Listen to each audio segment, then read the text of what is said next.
It's from SwordandHammer.com, MandalorianMercs.com. Today I'm going to work on some of the CRL, try to get it going, get a rough draft going for the Jedi Hunter / Force Hunter Brigade on Mandalorian Mercs. And I'm going to go over some of the basic stuff that I have on my kit. There are some modifications to what I have. There also are some alternatives to what I have as well. Here we go. So we start off with the Delta Squad Boss Assassin Helmet. And we're going to get into the weathering and the painting of all your armor. You want to have kind of scorch marks from your lightsaber. Be it lightsaber attack or force attack or something like that. So you want to have some form of burns. Not necessarily any dents or cuts or breaks or anything like that. You want to have burn marks. And you can do your standard weathering, like the paint chipping off, that's fine.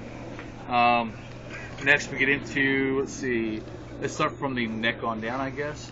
The neckline, I have it's a leather base. We're using hard leather to look like woven Beskar, like these gloves, like a neck seal. It's got to be a hard leather in order to give it the proper Beskar, the woven Beskar look. To play it safe, I went with what PGA recommended, and that was doing a dog collar with the actual Beskar armor mounted to it, a full 360 plating, so you do not become a Jango Fett. After that, let's see, we're going to go into the, you must have a standard vest. You see the vest with the shoulder armor on it. Okay, so you have to have your standard vest on.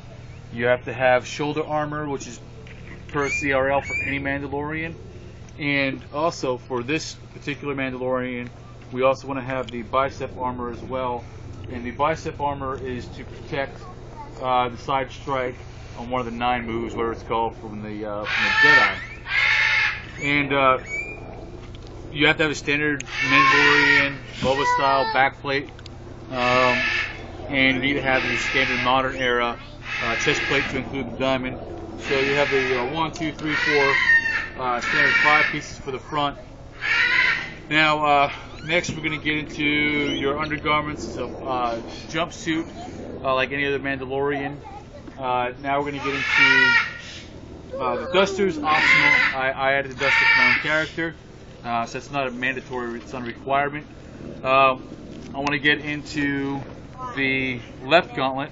You see the left gauntlet is the burgundy color, and it's weathered with a black, not a silver, because this material is a different material than my other armor. This is a Cortosis gauntlet, which will disable or shorten out a lightsaber. That's why it's got a lot of dents and stuff in it. It's very fragile. Okay, so it's a very fragile ore. So you want to make that look really beat up. Next, I got the crush gaunts. Now, be advised, the crush gaunts themselves make you a Mandalorian that are not accepted by other Mandalorians, because even they outlawed the crush gaunts. So you can carry a pair of these on you. You can have 1 crush gaunt. You can have 2. There's also Cortosis gloves you can use, but they're a lot more fragile. These guys should catch a lightsaber. They will not short it, but they'll catch it. And you can break a lot of bones and things with these gloves. They're like a muscular enhancement type glove. I use a standard police riot glove, and then the spikes from the spike collar, and a lot of these little bedazzled type shiny jewels. They came from cheetah print bracelets. Yeah, so and a hair bow. Some form of gloves will be a requirement, whether Cortosis or crush gaunts, because you need to be able to stop a lightsaber with your hands. I mean, let's just get down to it. Alright, next we're going to get into is my right gauntlet. And the right gauntlet's got a flamethrower on it. It's also the controls for my jet boots, and also the controls for my cannon, which is mounted to my left shoulder. The cannon itself is not a mandatory piece. I use it for multiple reasons. One, it's 2 weapons I have between the flamethrower and the plasma Gatling gun to keep the Jedi at bay. Plus, if both my hands are occupied, you just had a bagel on your head? What? Why are you laughing? Well, because you sounded like you really meant that, like you were gonna go fight some Jedi. I am serious. I will fight Jedi today. Meaning you. No, I'm kidding. No, but so this is operated via this gauntlet over here, and you can see the hoses running from the rocket launcher, correction, the Gatling gun down to the gauntlet. I'm probably gonna shorten that hose up. Yeah. No, I don't think so. Okay. It's pretty decent size. Okay. It gives you a full range of motion, so you don't risk like ripping your hose out while fighting cool. Jedi. It's the first time I installed it, so I was a little bit curious on it. All the armor itself is Beskar armor, not Beskar woven. It's actual Beskar armor. Let's see. Should we get the gauntlets? Jet boots. No, I'm not there yet. Cod, Beskar cod, no fabric cods. It's got to be a Beskar cod. And the knees themselves, also a Beskar armor for the knees. There has to be some form of trophies carried on you, like Padawan braids, like these. You got a close up. Close up of my Padawan braids. And you will be required to have something else, like lightsabers. People ask how beat up the lightsabers need to be. Beat up. Rick Herron made these lightsabers. And you can see he did an awesome job out of these. They're all made from wood, and the crap is beat out of these. So, this one's my favorite. You know, that's actually a Sith. It's actually a Sith. Yeah, he's got saber. the red crystal in yeah. it. So, definitely have. I mean, you can't carry a clean lightsaber on you. You can't do it. Next we get to, you also see one other Easter egg I got going on is I wear a Jedi belt, which carries those lightsabers. So it's another Jedi war trophy.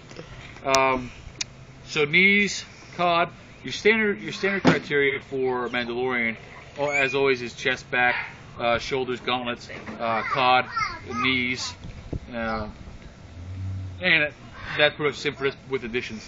The boots, because you are required to either have a jetpack or jet boots. I chose the jet boots, and your jet boots, one, they have to be tall. I would say at least calf-high boots, and they have to be modified enough to really represent jet boots, meaning some form of a fuel system, some form of a hose/exhaust system, and then some form of a igniter. So you can't just take normal boots, put them on, and add a small attachment like I did originally and say that they're jump boots. Don't work. What if you did the lights in the bottom, like they do for like the Iron Man boots? You can do whatever With, you want. like, You can just- add whatever lights you want. Do you have to have the fuel source and everything then, or can you just have the light in the bottom so everything looks like it's in the soul? No, fuel source is required. Okay. This is my fuel source here. It's a little fuel tank, and it's the igniter. So you have to have something showing that you actually have some form of fuel. That's pretty much it. Now you can actually do other things for your kit. Like I said, you can do a jetpack instead of jump boots. You can have other Jedi trophies. Crystals are good Jedi trophies. Like I said, Cortosis gaunts or Beskar gaunts. You can use Beskar material instead of Beskar woven material. You have Cortosis woven material. Next question. Do you have to have boot armor? The boots themselves. Because your boots look armored. Yes, the boots look armored. The boots should look armored because if they're jetpack or jet boots, they should be somewhat of made with some form of an alloy. Mine are Beskar, and even have these tips right here for mine are symbolizing some form of magnetic traction to my boots. So if I'm on uneven terrain, want to climb walls, or they use a force push against me, the boots help stabilize me, and they don't. So you have anti-force boots? Push me, huh? You have anti-force boots? I guess you don't anti-force boots. They're more of a gravity boot, I would call it. Okay. So they're jet boots / gravity boots. They allow me to be higher or maintain my traction on the ground. make sure when you explain your character, things you need to think about is the person viewing you may not understand Star Wars, so you need to make sure that it's very clear about what you're trying to represent. When you have a Gatling gun or some form of shoulder cannon, they're going to want to know, where's your ammo coming from? So you add a hose, go into something else to show where your ammo comes from. Dave, where's your ammo coming from? Mine is plasma, actually. So it comes from the base, the mounting system, and then of course it's controlled by my gauntlet, and that's why the hose runs to my gauntlet, or the wiring runs to the gauntlet to control this. Or you can have it going to, you can have a remote control device on this, and then one on the helmet. Be like a Predator, so everywhere you look, the cannon goes. I don't know. Use your imagination.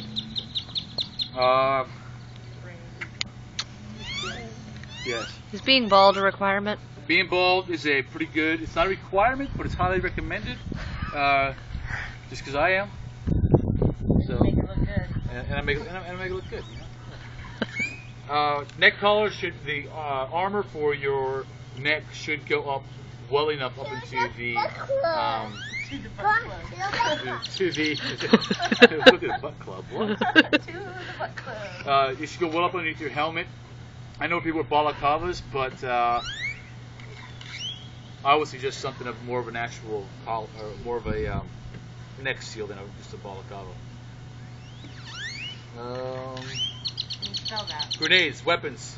You can also use other weapons. You can use cortosis blades, and they're like a one-time use. They'll help short out the saber. You can use grenades. I use a frag grenade right here. In a CRL, we're going to actually identify how you mark each grenade. HE grenade is marked with HE, and then with the yellow stripe to represent high explosive grenade, frag grenade. On the back, I have a sonic grenade. Sonic grenades are marked with an S on it, and also have white striping to identify that. Mandalorian letters. Yes. Thank you. But those are the letters you'll be using, but written in Mandalorian because you're not English. So that's why mine puts an HE in Mandalorian. Oh, you can't even see that. Okay. So yeah, everything's gonna be written in Mandalorian. Even on my gauntlet, enter and cancel, and then the 7975 are all written in Mandalorian. So you have to make sure you write everything in Mandalorian and put any writing on it. You can go anywhere from you have to be at least a medium armored Mandalorian, medium to heavy. There is no light. You could also be a sniper. You can use sniper rifles. Do you have to have a scout if you use a sniper rifle?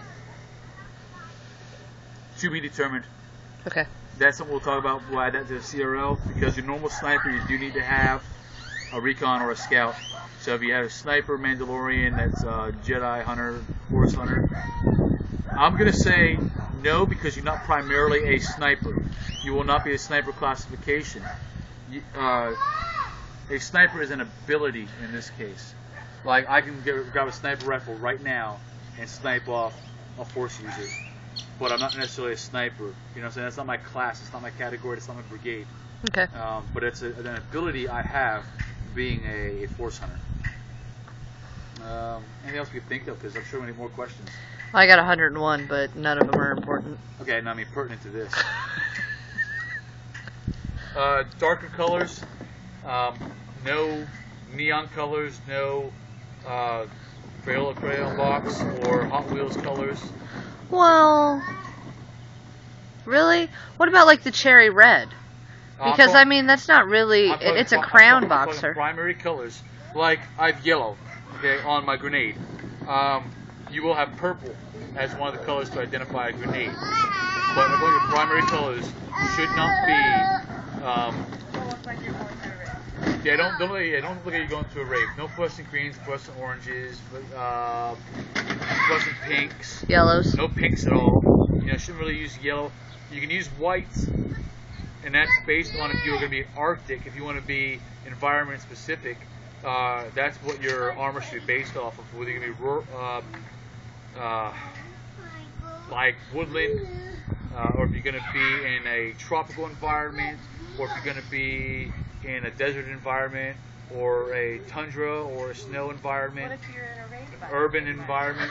and if you're gonna hunt down the Rave Jedi, then yeah, you can dress in a Rave color. No. You never know. Do Jedis attend raves? I'm sure they do.